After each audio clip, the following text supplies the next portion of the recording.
in India, if you're not heterosexual, there is a massive social stigma, and that's what we were talking about right now. It is here that with the family needs to support, they need to, help their children if they get to know about it. I think talking to your children is also very important.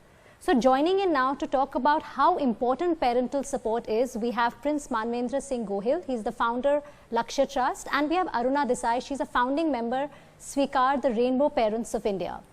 Arunaji, let me come to you here and ask you, 13 years ago, your 17-year-old son came out to you and he's told you that, he was gay.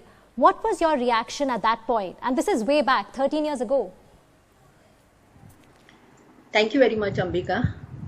Yeah, it was in 2007 when he was only 17-year-old. He came out to me, and they had, along with his friends, they had made a plan of coming out. So my reaction was really very cool. Because he had already checked with me 15 days ago whether I know about being gay and all that. So my reaction was very cool. And then because it was not him, but I asked him that, are you gay? Because he had told me about somebody else is gay, So he just got up when I told him that. I asked him, are you gay? So he just got up and came and hugged me and asked me whether I still love him or not. And I told him that yes, of course, now I love you even more, because it was not that, it was the unconditional love that made me think that why he was so scared, to come out, because it took very long. And that time, I was not like knowing because that time I came to know about the being queer, homosexuality and all that. So I did not know that how my life is going to move forward, but and being like gay child, mother of gay child, So I told him that I am absolutely fine and I love you. And then I took him out for dinner and told him that I love you regardless of your sexuality. And so it happened that way.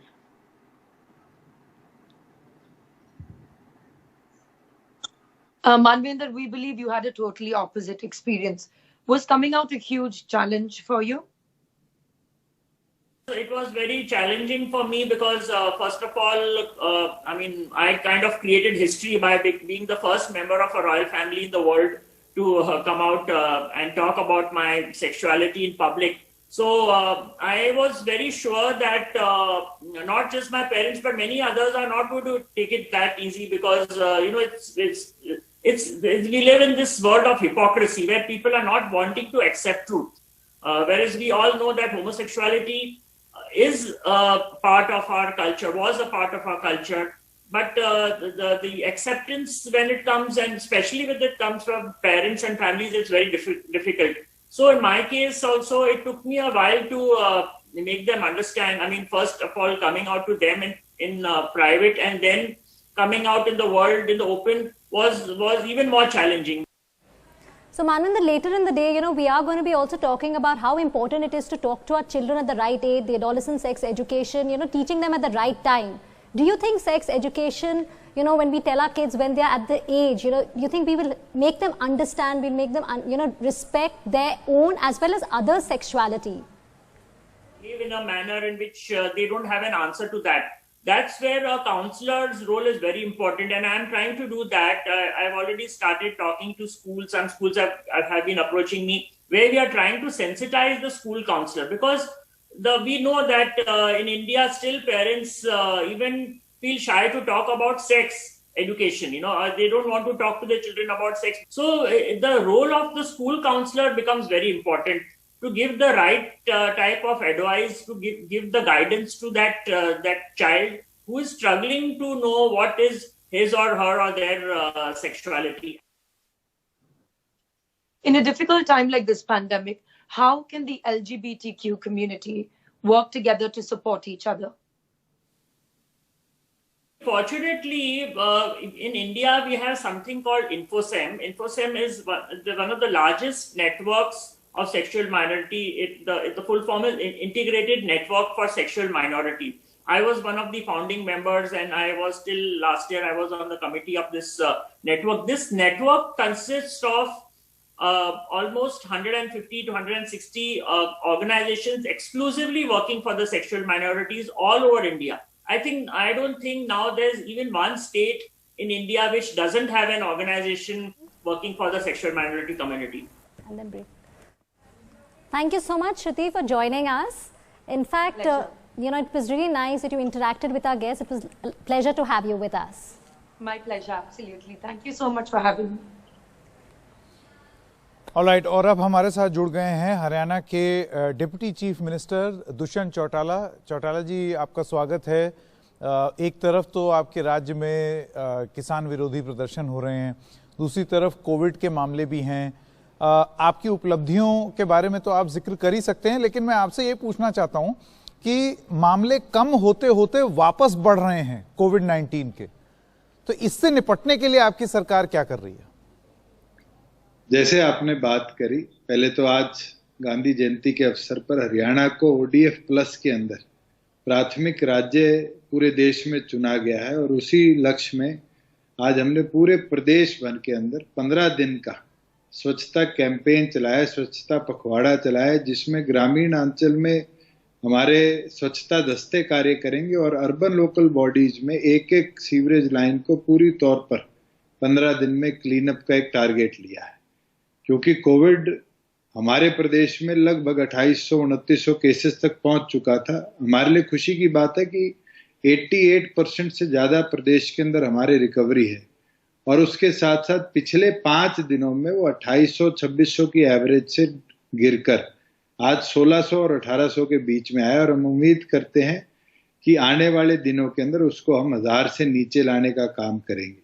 और हमारा ये लक्ष्य है कि 22 के 22 जिलों में dedicated Covid testing हमारी फैसिलिटीज को हम डेवलप कर दें, जिसके अंदर आने वाले जो महीने हैं, जो मौसम ठंडा होने के कारण वायरसेस का और तरह के वायरसेस का भी इफेक्ट बढ़ता है, उसके अंदर प्रदेश के लोगों को हम सुरक्षित रख पाएं, ये हमारी प्राथमिकता है। और मुझे लगता है कि इस तमाम पिछले 6 महीने के दौर के अंदर हरियाणा ने बड़ा बेहतरीन कोविड की लड़ाई में काम करने का कार्य किया। हम दिल्ली के साथ लगे हुए प्रदेश हैं, हमारे NCR के अंदर लगभग 9 जिले आते हैं, और 9 के 9 में बहुत ज्यादा दिल्ली से मूवमेंट थी। उसके बावजूद भी हमने डेडिकेटेड हॉस्पिटल्स भी डेवलप करे हैं, और अब 3 हमारे मेडिकल कॉलेजेस को हम पूरी तौर पर, जैसे दिल्ली में CRPF की मदद से, ITBP की मदद से डेडिकेटेड हॉस्पिटल्स बनाए गए थे, 3 मेडिकल कॉलेजेस को भी हम कोविड के लिए डेडिकेट कर रहे हैं, जिसके अंदर हर बेड पर वेंटिलेटर और ऑक्सीजन सपोर्ट की फैसिलिटीज को हम डेवलप कर पाएंगे। जी चौटाला जी, मैं अमिताभ बच्चन बोल रहा हूँ। देखिए, हरियाणा में किसानों का विरोध, जैसा कि आपने कहा, प्रदर्शन चल रहा है उनका। ऐसे में ग्रामीण इलाकों में प्रदर्शन के दौरान सोशल डिस्टेंसिंग की जो कमी कोविड के मामले को लेकर के हो रही, वो बढ़ेगी, कम होगी, कैसे उसके साथ आप निपटेंगे? सर, आपने बड़ा अच्छा सवाल किया है। हमारे सामने इसी प्रकार की समस्या अप्रैल के अंदर थी, जब वीट की प्रोक्योरमेंट थी, और उसके अंदर हमने वीट की प्रोक्योरमेंट जो पहले 477 सेंटर्स में होती थी, उसको बढ़ाकर 1900 सेंटर्स में, सब सेंटर्स में डिवाइड किया, और इकलौता ऐसा प्रदेश था जिसके प्रोक्योरमेंट प्रोसेस में जहां हमने 75 लाख मेट्रिक टन 8.5 लाख किसानों से प्रोक्योर किया, एक भी कोविड पॉजिटिव केस नहीं आया। और अब जहां प्रदर्शन की बात करें, प्रदर्शन एक प्लान्ड स्ट्रेटेजी के तहत पिछले सप्ताह हुआ था। 2 दिनों से पूरे प्रदेश भर के अंदर पैडी की प्रोक्योरमेंट चल रही है, बाजरे की प्रोक्योरमेंट चल रही है, कॉटन की प्रोक्योरमेंट चल रही है, और मक्के की प्रोक्योरमेंट चल रही है। और पिछली बार से भी हमने दुगने हर प्रकार की फसल के प्रोक्योरमेंट सेंटर्स बनाए हैं। और खुशी होती है सांझी आपसे करते हुए कि हरियाणा इकलौता ऐसा राज्य है जिसने फार्मर की शेड्यूलिंग भी डिजिटलाइज करी। हमारा एक एक किसान अपनी फसल का, अपनी जमीन का ब्यौरा सरकार को डिजिटलाइजेशन के तहत बताता है। वो सप्ताह चूज करता है कि मैं इस सप्ताह में मेरी फसल बेचना चाहता हूं, और सरकार उसको शेड्यूल कर उस सप्ताह के अंदर बुलाती है और उसका एक एक दाना प्रोक्योर करती है। और इसी कारण अब तक हमारे किसी भी प्रोक्योरमेंट एजेंसी के एम्प्लॉय को, गवर्नमेंट एम्प्लॉय को, या किसी भी फार्मर को अभी कोविड की महामारी झेलनी नहीं पड़ी, और हम उम्मीद करते हैं, ऊपर वाले से भी दुआ करते हैं कि अगला जो 2 महीने का पैडी का प्रोक्योरमेंट सीजन है, इसके अंदर हरियाणा के एक एक नागरिक को हम सुरक्षित रखें। जी बहुत बहुत धन्यवाद सर। जी बहुत बहुत धन्यवाद दुष्यंत चौटाला जी इस कार्यक्रम में शामिल होने के लिए। Welcome back. Through the day, we have discussed the challenges faced by us because of the coronavirus, us as in mankind. We've spoken about hygiene and sanitation, but perhaps none of it would matter if there isn't proper nutrition. From the day when the baby is conceived, we need to ensure proper nutrition for the mother and the baby. To discuss the importance of the first 1,000 days, remember this has been a campaign that we've been running right here on NDTV along with Dettol.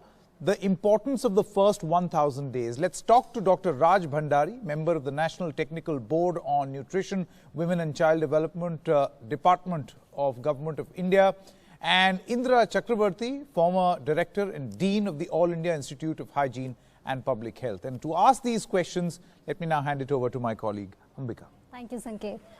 So, Dr. Bhandari, you know, we've had a huge issue of early marriages. Let's start from there. Because, you know, when young girls give birth, their bodies aren't prepared. Many a times, they have health risks, and this actually leads to the intergenerational cycle of malnutrition. So when we're talking about the first 1,000 days, when we're talking about a healthy child, obviously the mother has to be healthy. So let's talk about this first. Yeah, thank you, Ambika. I'm honored to be part of this distinguished panel. And let me tell you, intergenerational cycle basically implies the period between childhood through adolescence and motherhood. So if we look at the data, NFHS, we found that 1 in 2 child is anemic, and 1 in 3 is stunted, and 1 in 4 is low birth weight, and 1 in 5 is wasted. So this is pretty dismal, but we have come a long way since then. And we had a recent survey, the CNNS survey, the Comprehensive National Nutrition Survey in 2016-18, where there was another issue of hidden hunger. That is the micronutrients, zinc deficiency was present in almost 19% of preschoolers and 32% of adolescents, and so also folate deficiency. And there was, vitamin B12, vitamin A, D, they hover around 14 to 31%. So while malnutrition is a predominant risk factor for death under 5 years of age, and also a leading cause for health loss for all ages, we call that the disability adjusted life years, so which is nearly 17.3% of Delhi's. So the Government of India launched a very ambitious and a flagship program by Poshan Abhiyan, which was launched in 2018 by the Honorable Prime Minister. And this was designed to provide a continuum of care to address the 1,000 days, which is the critical window or the first window of opportunity.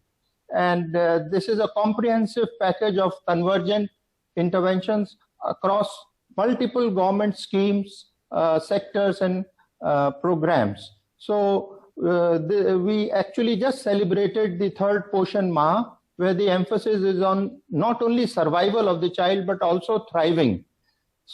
The other focus that you said on adolescent health, I think this is the second window of opportunity, because there is a growth spurt, and we can certainly, as we see that the micronutrient deficiency is of course there.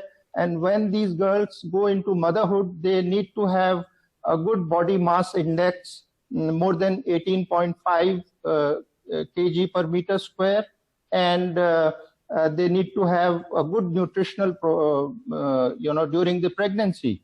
So we need to identify the pregnancy which is at high nutritional risk, which means where the body mass index is less than 18.5, or they are anemic, because anemia basically is a proxy indicator for multiple micronutrient deficiencies.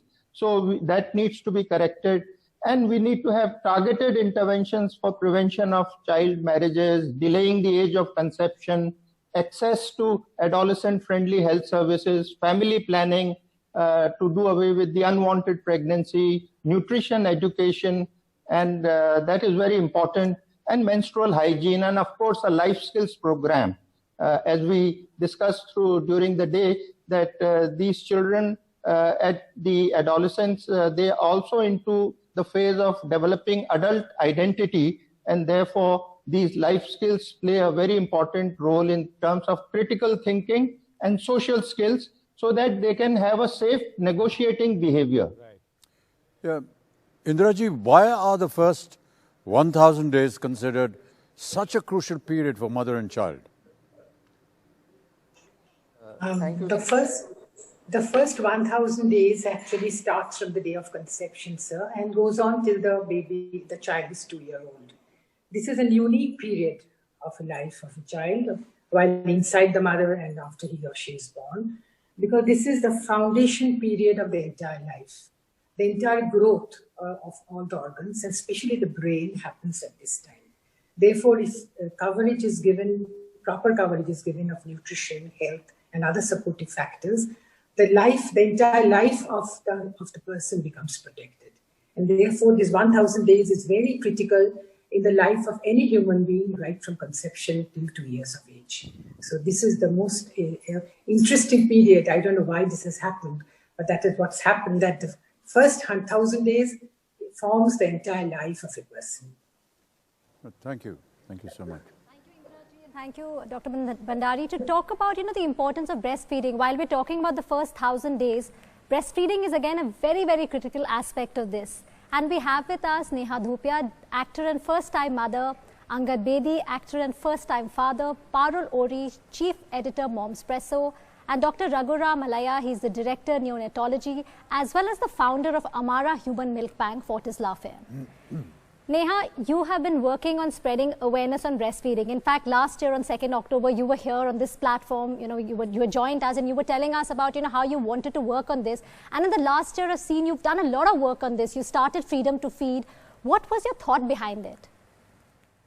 Firstly, I'd like to start by saying a very warm good evening to everyone here. Unfortunately, because of technology, I can't tell who all are online, but I did see a glimpse of Bachchan Saab. So, Bachchan Saab, very warm good evening to you as well and to everyone watching. Thank you. To answer your question, actually, I have to say that last year on the 2nd of October, when I was sitting on the panel with all of you, all the experts, and of course, Dr. Prannoy Roy and Bachchan Saab, everybody was sitting there. I got a huge amount of encouragement sitting over there that day. And I was like, I need to take this voice forward.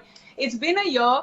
We built a very large community of mums and experts where we talk about freedom to feed. And freedom to feed is a place where we come of lack of any sort of judgment. So we're not judging you. There's no stigma attached to breastfeeding. There's no stigma attached even if you want to feed your child, formula milk.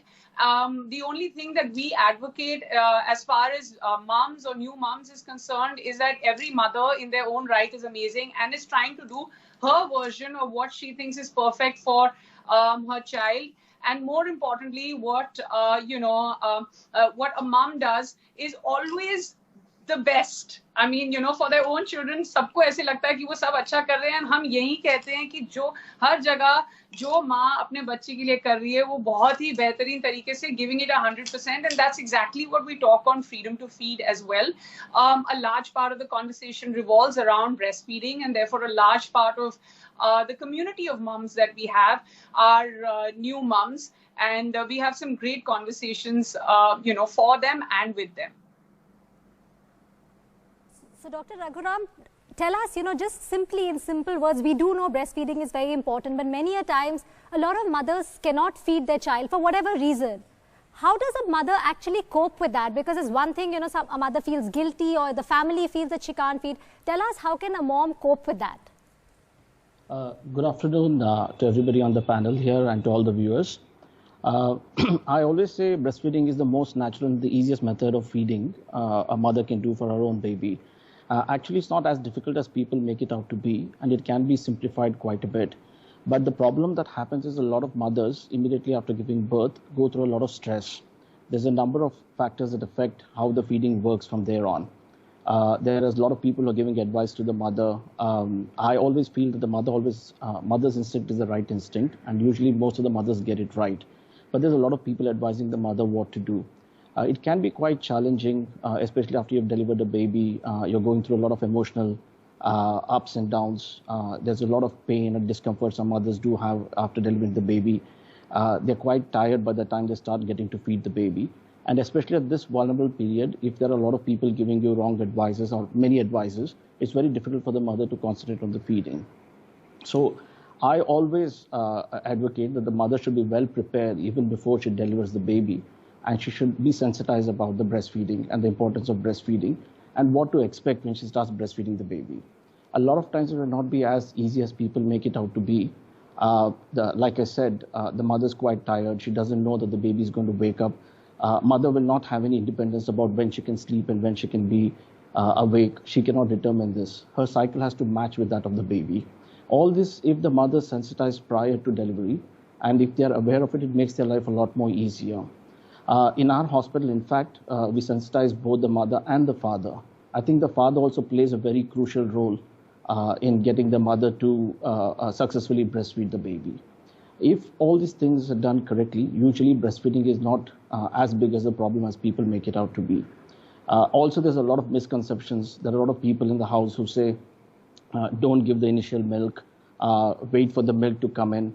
You have only once the milk comes in, then you feed the baby. Don't give the baby colostrum. All these things can be addressed in the antenatal period before the mother actually delivers the baby.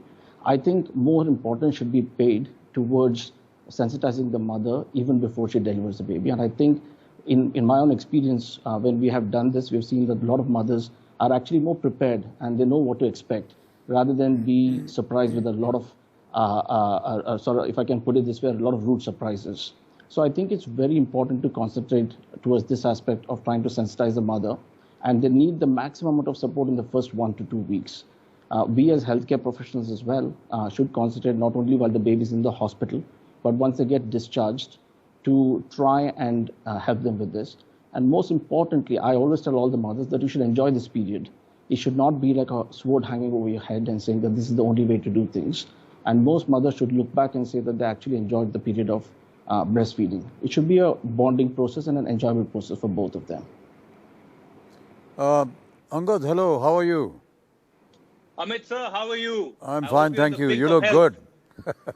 So are you. I'm only trying to be 10% of what you are. Angad, as a recent dad, I just wanted to ask you, from your experience, how do you think dads can contribute to the whole process of feeding, you know, emotionally, physically, mentally? What would you say to new fathers or fathers-to-be? Sir, I would like to say is that I think the fathers should don the role of being a protector, which is very important. When the baby and the mother are in the hospital and the mother is nursing, it's a very sensitive time for both of them. And I feel the father should understand that. And obviously you get a lot of visitors and they want to see, it's all good. But I think a little bit of privacy should be maintained.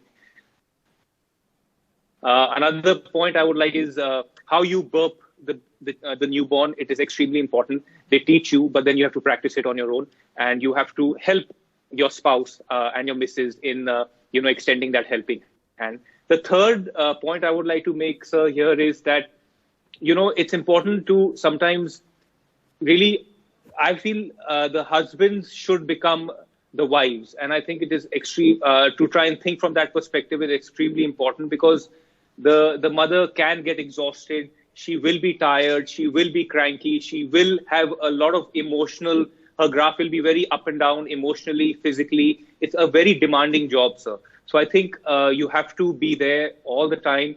Sometimes even to be understanding as to, children and babies can have a problem in latching, or mothers can have an issue where they might not produce milk immediately, and that might take time. And for that, I think their confidence also does suffer. And I think that there is no harm in, getting some help so that you can go through that tough time. It is something I and Neha did witness was postpartum. And I think that it's very important that we educate our men in our industry, as not just in our industry, but also in our country, as to what postpartum really actually means. Yeah, Angad, how many times did you make your baby burp? I think, sir, as many times as possible, because I think I enjoyed doing that. And I thrived on the fact that full credit and full marks to Neha, but I think I would burp Meher slightly better than Neha. Well, come on. We have to give a right to reply to Neha now. Quick right to reply. Yeah, no, I want to add two things over here. So there was, I just told Angad, an old lady's tale, saying that, apparently if the height is really high, the baby burps very well. So, between 5'7" and 6'1", there's a height difference. So he took that job up very seriously. And the other one, of course, for a lot of fathers, you would know this, that the hunger and the thirst after you feed your child is another level. And it always helps when your husband is willing to cook up a meal for you at 3 in the morning. So Angad did contribute like that as well. So yes, it does help. I want to just refer back to Doctor who was talking earlier, if I may take an extra minute of your time, that he did say that, we have to sensitize the mother, we have to educate the child and the mom, and you don't know what you're in for, and you're in for surprises. One of the big things that we need to mention, and as somebody who runs a community called Freedom to Feed, I would just like to mention that the biggest surprise that we are in for, especially as women, I always say this, that in rural areas, women are far more empowered when it comes to breastfeeding. It's like wherever they want to feed the child, they go ahead and do it. Even for us, we can do it as moms, but I just feel that the facilities are lacking and we need a lot more facilities over here. So I think the biggest shock that comes to us as far as breastfeeding moms is this always an option. बाहर जाएं कि बच्चे को feed करें, कि mall में जाएं कि बच्चे को feed करें, कि ऑफिस जाएं वहाँ पे बैठ के जगह मिलेगी नहीं मिलेगी या नहीं मिलेगी. So I just feel that there has to be a certain voice or a community that comes forward to make even better facilities for breastfeeding moms, so that it's not an either or in their lives. And and I understand it's an isolated process and you have to be all by yourself, and that's why maybe a little more kind of work towards providing convenient spots would be a step in the right direction. Okay. Wonder how we can do that. Yeah, I think this will be. I think you'd have to schedule your travel movements, Neha. I don't know how we can. How can someone make that provision? I mean, no, but then there are some places where you've got breastfeeding pods. I mean, in fact, it's very interesting. It just started. Yeah, it's just started with a couple, like the malls have taken initiative. But the thing is that, I know enough and more friends of mine or women or people who reach out to us through our community saying कि हमको corporate job करना है, तो वहाँ पे हमारे पास जगह नहीं है, या फिर हमको, because, new moms want to do different things, or they want to go to a mall and shop, or when they want to go to a mall and shop in 3.5 hours, they'll have to just go to a bathroom and say कि bathroom में जाके हमको बच्चे को feed करना है, which is not the right thing. We need to have a voice in the direction. There are communities, there are pods that are being made, but like even parks, even if they have a small little corner where we can, like our new moms can have this facility, it's a really, really wonderful step for them as well. Yeah. Absolutely, absolutely. In fact, the point that Neha seems to have mentioned is going to be part of the next discussion that we'll have, because while we were, thank you very much Neha as well as Angad, and Angad, do keep burping the baby. This is great news. Yeah, I did too, by the way, and struggled, but yeah, good to see that. Thank you. Thank you so much. I learned on the job. Thank you, Bhajan. Thank you, everyone. Thank you. Thank you. Bye-bye. Thank you. See you at home. Yeah, sir, I'll message you. Thank you, and you're looking great. And I love you. I love you. Thank you. Okay, so the point that these two were making was very important, that can we make areas in our city, in our country, breastfeeding friendly. And do you remember, Ambika, when we were preparing for this program, we came across the whole RB Nutrition India program in Nandurbar, Amravati, and through the process we also learned how some breastfeeding pods have been built, have been put up, which is a great initiative, and that's exactly what Neha was talking about. You create a facility for women so that they don't have to feel ashamed about a baby requiring to be breastfed. At least they know there is a place where they can actually go feed their child. They don't have to hide or go into a toilet and feed their child. इस पर बात करने के लिए हमारे साथ Ravi Bhatnagar, director external affairs and partnerships RB, अभी थोड़ी देर में हमारे साथ यहाँ पर जुड़ जाएंगे. डॉक्टर राजन शंकर, डायरेक्टर हैं न्यूट्रिशन टाटा ट्रस्ट के, और मोहम्मद आसिफ, आप भी हमारे साथ जुड़ने वाले हैं, एग्जीक्यूटिव डायरेक्टर प्लान इंडिया, और बसंता कर, आप रेसिपिएंट हैं global nutrition leadership and transform nutrition champion award के। तो आप सब लोगों का बहुत बहुत स्वागत है इस चर्चा में। सबसे पहला सवाल राजन जी आपसे, how has COVID-19 affected the nutrition landscape in India? It is likely to compromise the progress that we as a country have made in defeating malnutrition in India, something we've been struggling with. Thank you. Good evening. And at the outset, my greetings to all all viewers. Thank you very much for inviting me to this panel. I think COVID, and more particularly the strategies that we have adopted to contain the spread of the virus, have almost devastated everything. And we're going to see a significant slide back in the progress that we have made in malnutrition elimination, as well as a surge in cases of malnutrition. As you know, we know that the root cause of malnutrition is poverty, and the millions are going to be pushed into poverty from the edges, and that will lead to more hunger and malnutrition. And also with the conditions and the hardships, there are likely to be more of infections, and the infection and malnutrition vicious cycle is well known. So there's definitely going to be hard times, and particularly when there is a crisis, the people affected, women and children, suffer most. And when the going is good, women are the last to benefit. When the going gets tough, women are the first to be sacrificed. And women, particularly the pregnant women, require more nutrition during pregnancy. And with this crisis, when the poor people spend bulk of a great proportion of their earning on food, and that is going to suffer, and the nutritional intake in pregnant women would come down, and that is going to result in a surge in the low birth weight babies. I heard with great interest what Professor Indra was talking about, the first 1,000 days.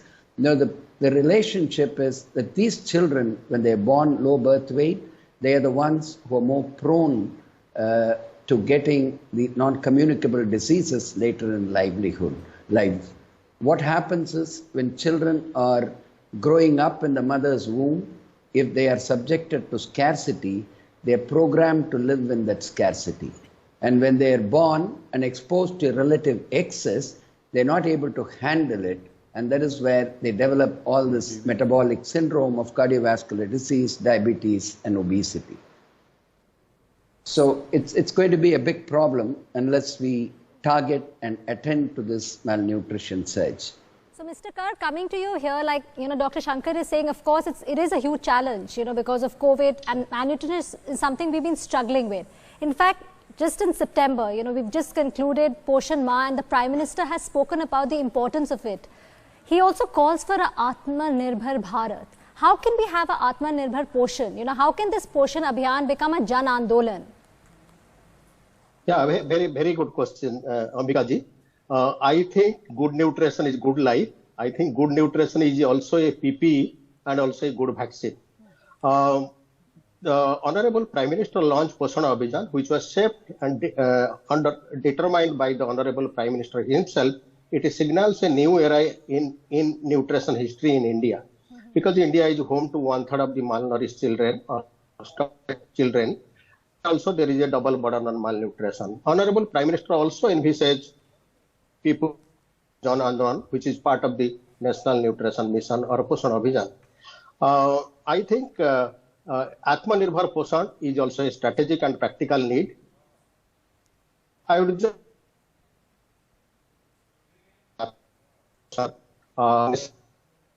like India, I would suggest the 4 key areas. Okay, we seem to be losing that connection. We'll come back to you in just a moment once that video line is fixed. But Ravi is here on stage with us. Ravi, you've rolled out the hygiene impact bonds, which have shown some early quick wins. Would you like to tell us something about these nutrition impact bonds? What are these?